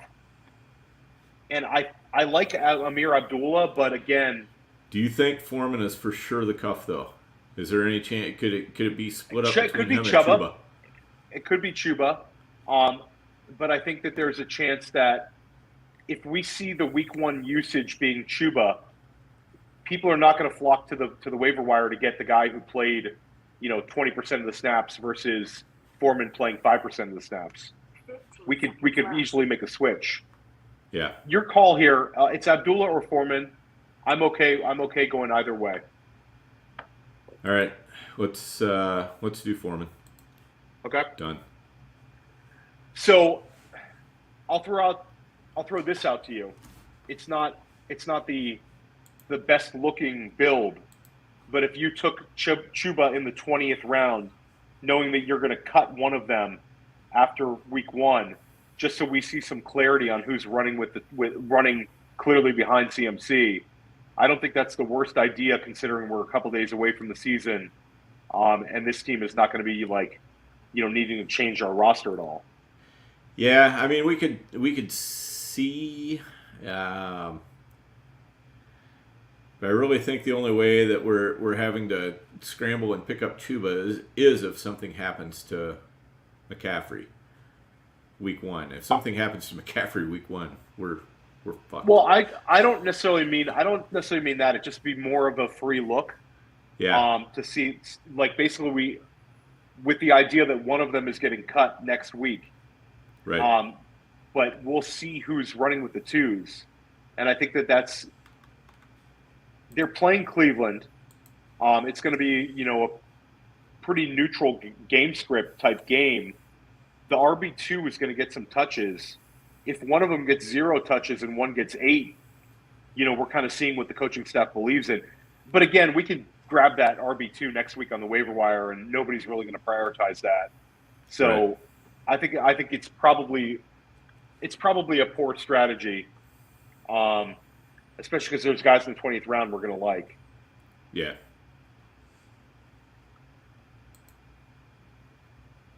Getting Brevin Jordan there is fantastic, though. Yeah, totally agree. Yeah, I was very happy to see him fall. Andrew would have been very upset with us if we took Gesicki there as well. I think he's down on Gesicki right now. I can't wait to draft that varsity with you and Andrew. 9 a.m. in Vegas, that's going to be fantastic. Oh, yeah. Yeah, for sure. How late does your auction go on Wednesday night? Usually the auctions run about 3 hours or so. I'll probably be back at my room by 10 o'clock because I usually sit around and BS with Jack for a little bit afterwards, but I should be back in my room by 10 at the latest. It was great getting to meet Jack in person. Really, I got to watch some of that $2,500 auction. I drafted right afterwards, so I got to watch maybe an hour of it, and got the chance to talk to him for a while as well. And then we drafted against one another in a 14-teamer. Really, really good guy. Super, super sharp. Yeah, definitely. And he was very complimentary of you. He said Theo's a really easy guy to like. It's like, yeah. I appreciate that. That was nice of him to say. And he said I could stop by the world famous auction, so I might pop in and just tap Andrew on the shoulder or something. All right. Yeah, definitely. Yeah, me and Andrew will both be there, and Muzio will be there too. I heard it. Yeah, he was asking how BiLLiE's going to be in the auction. I said I think BiLLiE's going to be all right. I think BiLLiE will be able to compete. Oh yeah, definitely. I don't worry about BiLLiE not being able to compete in anything. Yeah, it was great. It was great drafting with BiLLiE the other night. That was fun. Yep, for sure. FFWC is just such a beast with we talk about the NFFC and FFPC with all the yellow stickers and the wide receiver crazy. FFWC was like a whole nother planet. Like there's like 20 more wide receivers drafted in their 20 rounds. Everybody gets drafted. Like we could scroll down to Devin Duvernay, Kyle Phillips, all those guys are gone in an FFWC. Wow. Velus Jones gets drafted, Barrios. Yeah, that's starting to get down there. Like that's the kind of territory you're in the last few rounds of a 28 round FFPC best ball. Yep. I'm going to put Paris Campbell in the queue. Okay. I don't hate it. I've almost clicked on his name twice. I'm going to throw Kenyon Drake in the queue and Mike Davis. Yeah, I got Mike Davis in there. Oh, you do? Okay, good. I'll put Kenyon Drake in there just because, I think he's interesting. They bring him in late. Obviously, I think Mike Davis, if we didn't have A.J. Dillon, Mike Davis would be like a perfect pick for us in case we needed to use him week 1. Right. But I think there's a chance that Drake could, carve out a nice role there.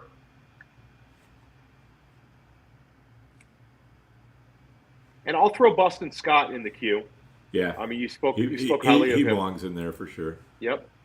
Now, what's your take on the Los Angeles Chargers RB2 spot? To me, it's interesting because they bring in Sony. Josh Kelly's also there. Spiller gets taken. Do you have any interest in Sony Michel? Yeah, throw him in the queue. Okay. I think it's going to be Spiller or Sony. I think I think when they had what was his name, Joshua Kelly, in there as the running back 2 behind Eckler, I think that was just them saying we don't really have a good option right now. I think once Spiller gets up to speed, they would like him to take that job. But I also think that they wouldn't have any problem if Sony is able to, be the goal line back at least. And if something happened to Eckler, then Sony and Spiller split the job. Yeah. It's why this, we talk about how important that week 1 waiver wire run is. It's not just for guys who can help your lineup, but it's like the bench guys will have so much more clarity yes. in terms of where guys actually stand. Yep. Did you make any final dynasty trades at the deadline? No, I made a few more attempts, but they all predictably got nowhere. So I did in a 500. I had a fun trade. I got Renfro and Eno for Tyrion Davis-Price in 2/3, and I have a James Conner on the team, so I get Eno, and then I really like getting Renfro for that price because he's going to be, anytime you need, a flex, you stick him right in there. So I like that trade a lot. And then I did the Pickens trade in the 250 where I had 2 2023 ones, and I moved one of them, but I got Pickens in a 1/3. So hopefully that's a late pick and Pickens smashes, and I'm feeling good about that one. But any chance I can get another Pickens share, it's definitely hard. And I didn't think that was it wasn't like a huge overpay type pay. So right. we have you have Indy defense queued up at the top. I think that would be a great pick here. Marvin Jones is in the queue. Paris Campbell's in the queue. Mike Davis, Kenyon Drake, Boston Scott, Sony Michel, Denver defense. I'll throw out one idea. Okay. Double tapping the Baltimore running backs and taking Davis and Drake.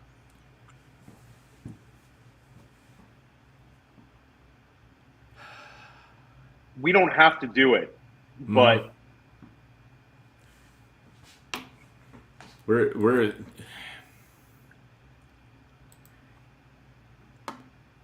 yeah, I just kind of wonder where those guys are going. I mean, I'm not sure I want to do that 16-17. Yeah. Well, if you took Mike Davis here, Kenyon Drake might be there the next time you pick. But I have seen drafts where Kenyon Drake goes ahead of Davis. Right. So, well, let's look structurally. We're at 7 wide receivers right now. We're at 5 running backs. 5 running backs, 2 tight ends. Yep. So we're going to definitely want a couple more running backs, defense and a kicker, and then could go either running back or we could go any position, running back, wide receiver, or tight end for the last one. So who would be the guy on this list if, let's say, Indy defense is there and we take him? Yep. Who would be the guy on this list that you think sees the most sizable week 1 role and looks like they're kind of locked into it? Is it Paris Campbell? I know we don't need a wide receiver, but is he going to break our hearts again? I like Marvin Jones better than Paris Campbell, to be honest. You are up next. Marvin Jones just goes. Yeah, not that matters now. So let's not take Paris Campbell then if you're not really into him. I'm okay with him, but I think I'd rather go running back here. So then, is it Mike Davis for you, or do you want to go with Boston Scott? Mike Davis, I don't know. I mean, we know he's going to have a week 1 role, and probably a big one. A big one for sure, but we're not going to use him week 1. Right, exactly. Now, if you're betting on Kenyon Drake to jump ahead of him, I don't think that's the worst bet. I don't think it's the worst bet either. And Kenyon Drake is somebody who would hold a little bit more value, even with J.K. And Dobbins I know they don't throw to the running back that much. No, but it's potentially a little bit more of a stack with Lamar. I think we risk it, and we look at Mike Davis more like a Tyson Williams as a guy they use in week 1 and then they move on from. If Devonta Freeman can be running back 2 in that offense, then I think Kenyon Drake absolutely could provide running back 2 weeks. So I think we take Indy defense. Yep. And then I kind of like going Kenyon Drake here for the upside. Yeah, I don't mind that. You're good with Indy though, right? Like Indy over going running back. Yeah, I'm good with Indy for sure. Okay, so we love Indy D. So I like the Kenyon Drake idea. I mean, it could be a wasted pick, but if it hits, we could really hit on this one. Whereas Mike Davis, I don't see being anything that can. I don't think he's a guy that sustains the season. Even when he broke out in Carolina, and he was a running back 2 that year, he faded down the stretch. Yes, he did. I think we go Kenyon Drake. All right, I'm good with that. Let's do that. Okay, cool. Yeah, I like that pick. And this past weekend in New York, I saw some people going Kenyon Drake ahead of Mike Davis. And I saw some people do the double tap. Yeah. So I think that people are worried about J.K. Dobbins. I'm worried about J.K. Dobbins. But we grabbed another piece that we missed on Likely, but we grabbed another piece of that offense. So it kind of worked out for us. Right. I threw another player in the queue. I mean, going down that line of logic.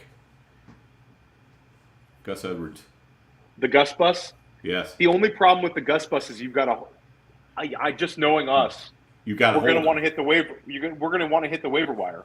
Right. So you're playing with 19 guys.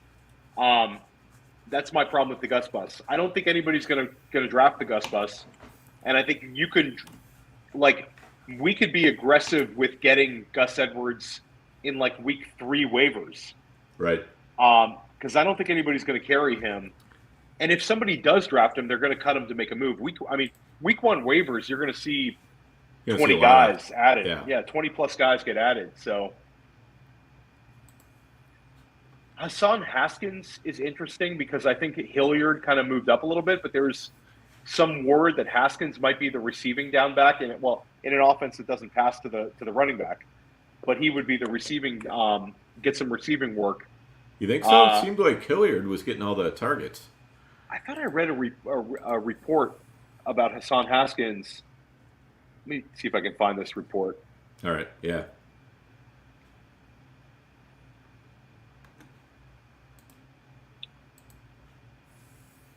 Obviously, a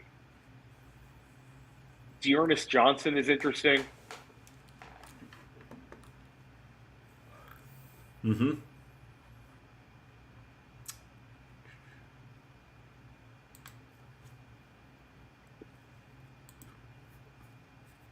How many wide receivers are we at?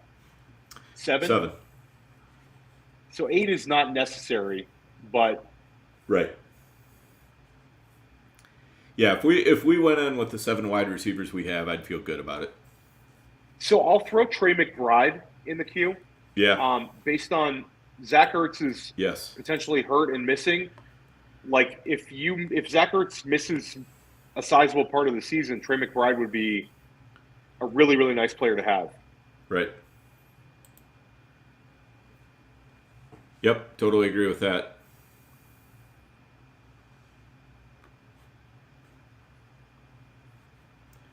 All right. I threw a couple place kickers in the queue based on strength of offense and bye week combined. So, and Butker definitely belongs in there too.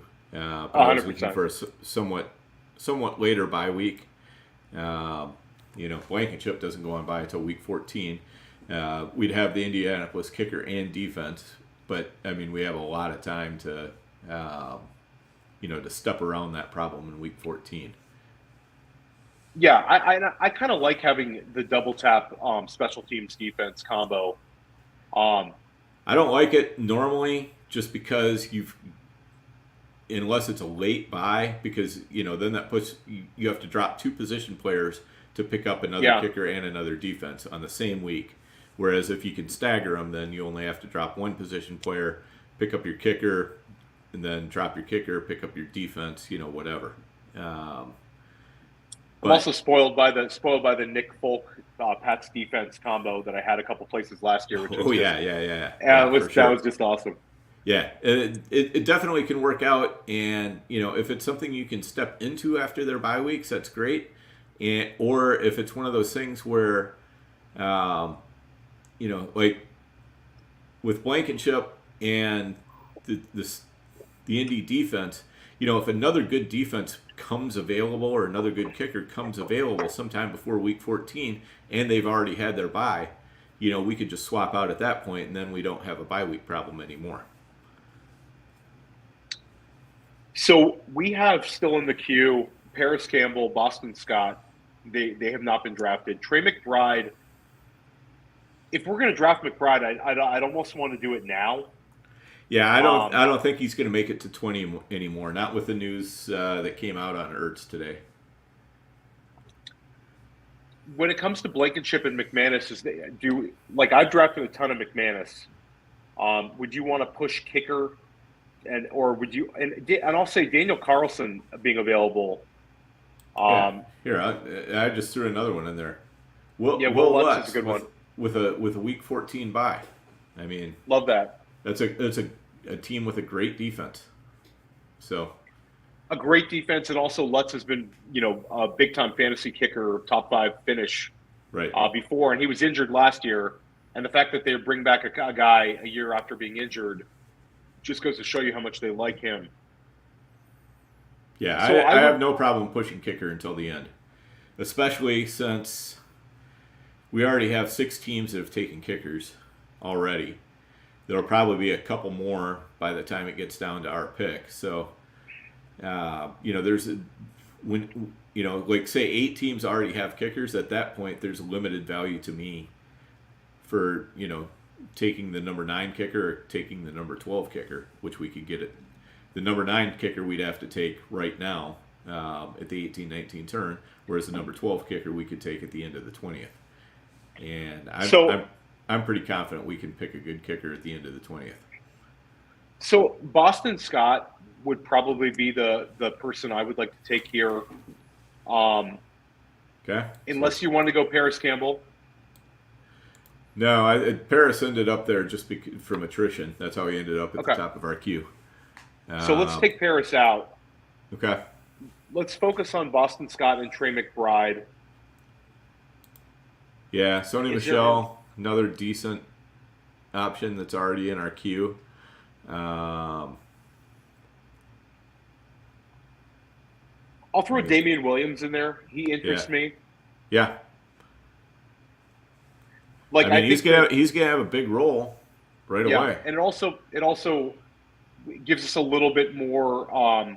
We have London, like Cordero Patterson. They held out. Like he's going to have a big, huge role. Pitts is what he is, but I think that Damian Williams, like you said, will have a big role. I might even like him better than Boston Scott, though. That's close. I think Williams is going to have a bigger early season role. Scott is probably somebody that we would have to hold on to for a few weeks for him to really develop into his role. But if anything happened to Miles Sanders, that would be huge. Yeah. I think Boston Scott ahead of Damian Williams. I'm with you on that. Okay. So let's do to me they're both fine picks. It's Trey McBride and then whichever of those 2 running backs you prefer, and it sounds like you want to go Scott.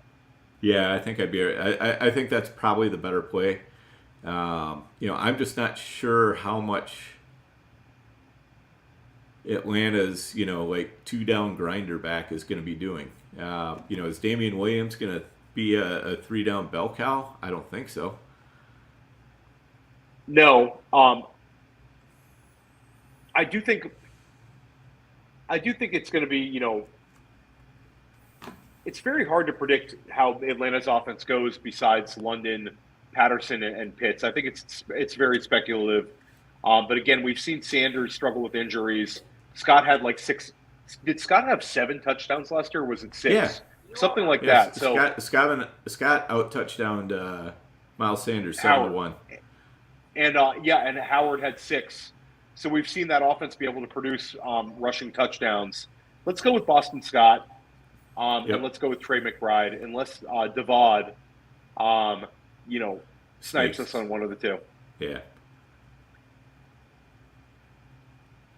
He's probably going to go defense too. Take a second one. I mean, you have to, right? 100%.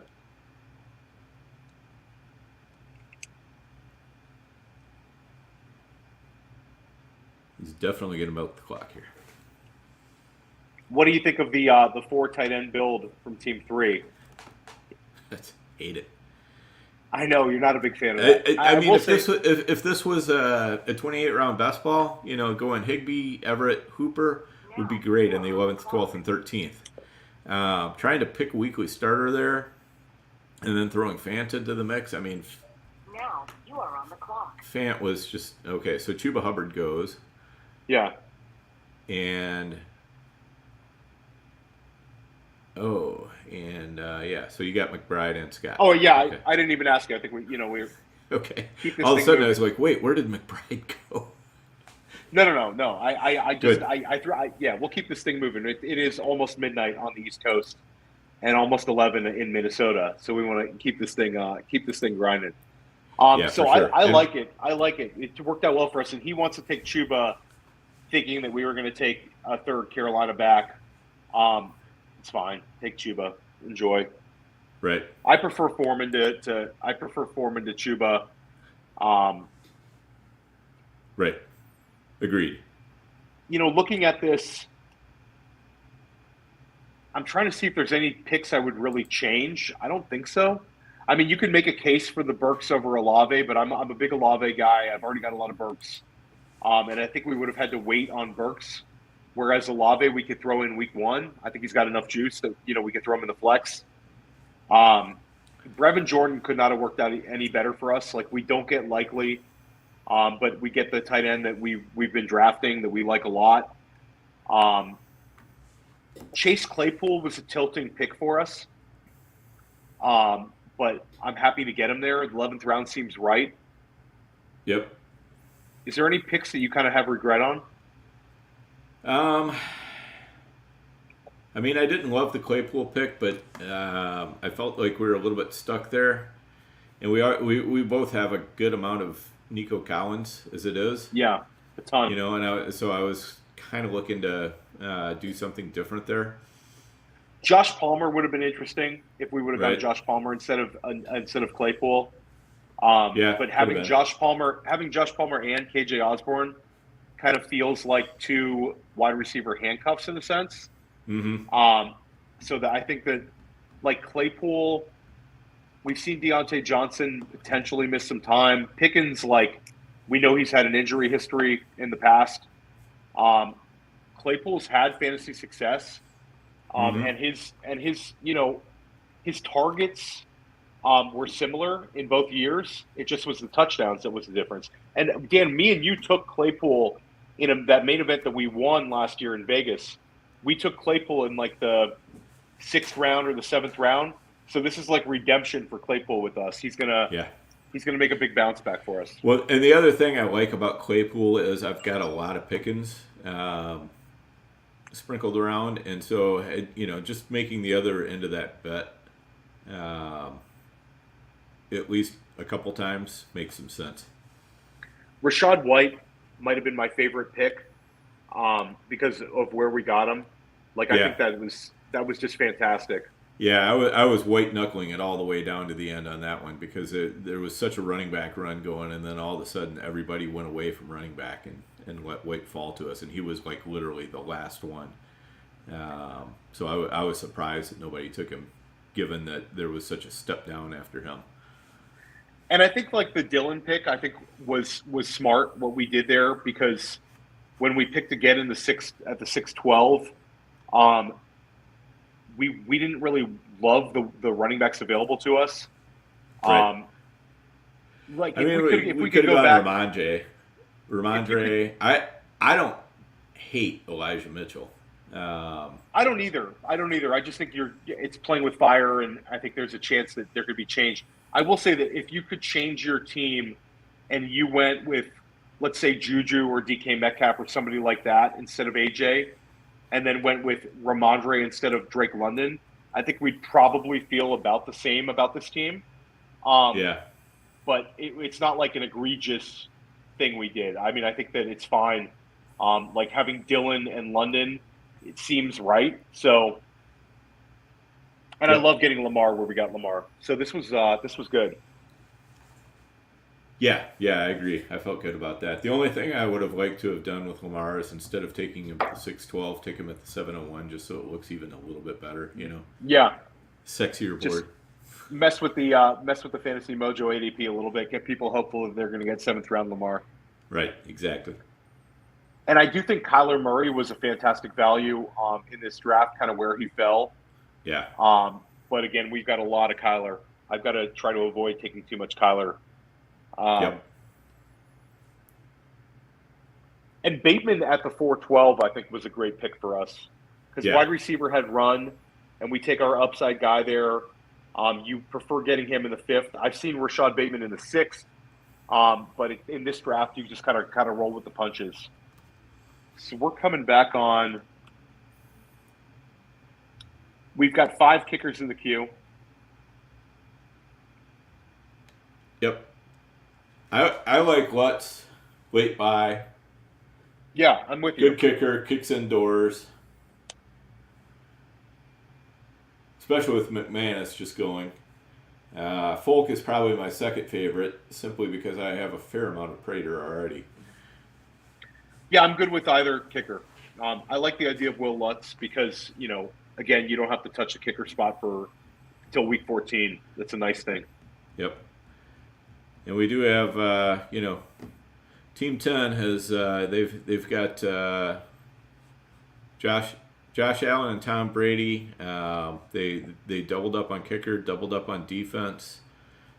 And also they took Tyler Bass as the kicker number 1.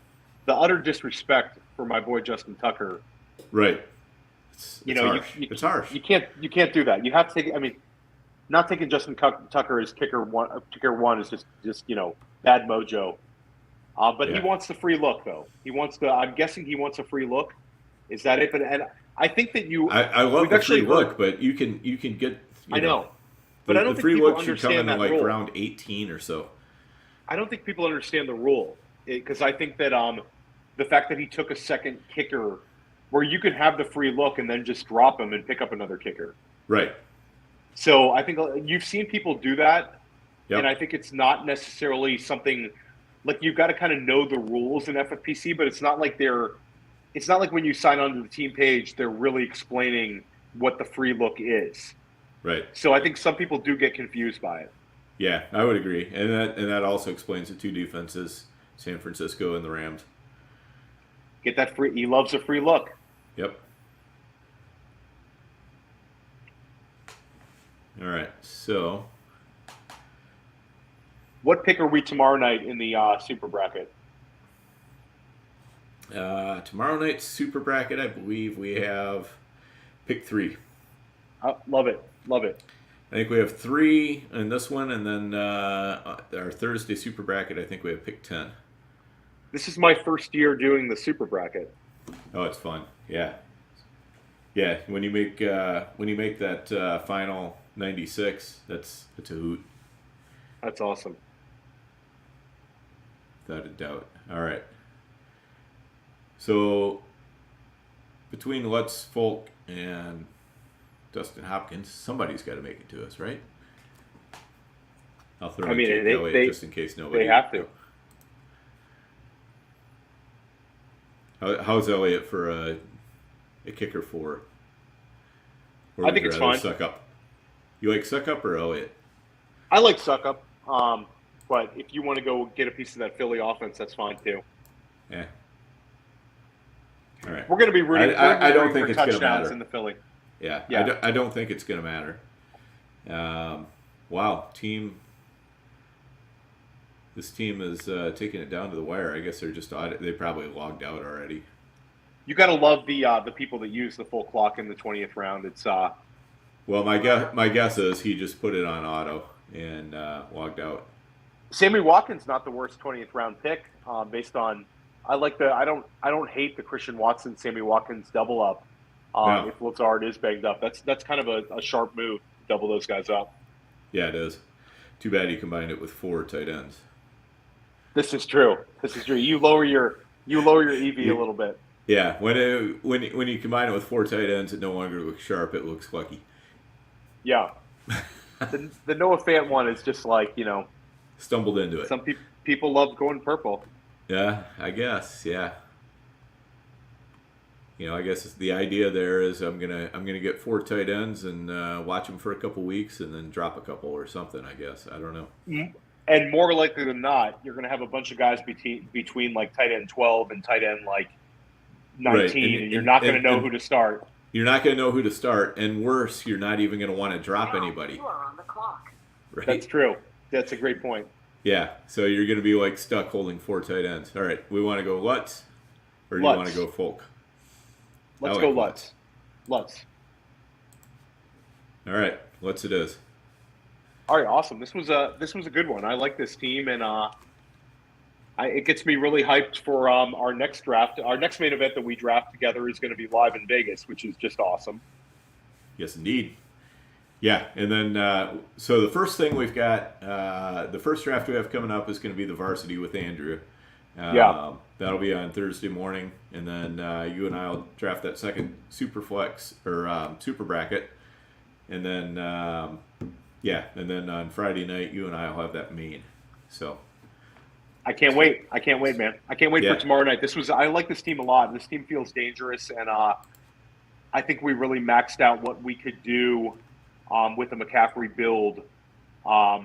Some people might not like the Dillon pick, but I think we like it a lot. And if Drake London is healthy to start the year, I think we're really cooking with gas. And if he's not, Chris Olave looks pretty good in that flex to me. Yeah, I agree. So I think I just put it over to our starting lineup. So we'd be starting Jackson, McCaffrey and Dillon, Tyreek, A.J. Brown, Cole Kmet at tight end, Drake London and Rashad Bateman as flexes, Lutz at kicker, and Indy for defense. And then, I think you're probably looking at Olave as kind of your first guy to an empty flex, and Claypool might be the second guy, or possibly Brevin Jordan. Brevin Jordan, we might be seeing weeks where we use Brevin Jordan in that flex. I'm really hoping he breaks out. I've drafted a lot of them, and right. I'm making a big bet on him. Yep, for sure. Awesome, Dan. Well, I will talk to you tomorrow night, and can't wait to draft another team with you. Yeah, it's gonna be a ton of fun. Looking forward to it. We'll be chatting tomorrow. Awesome.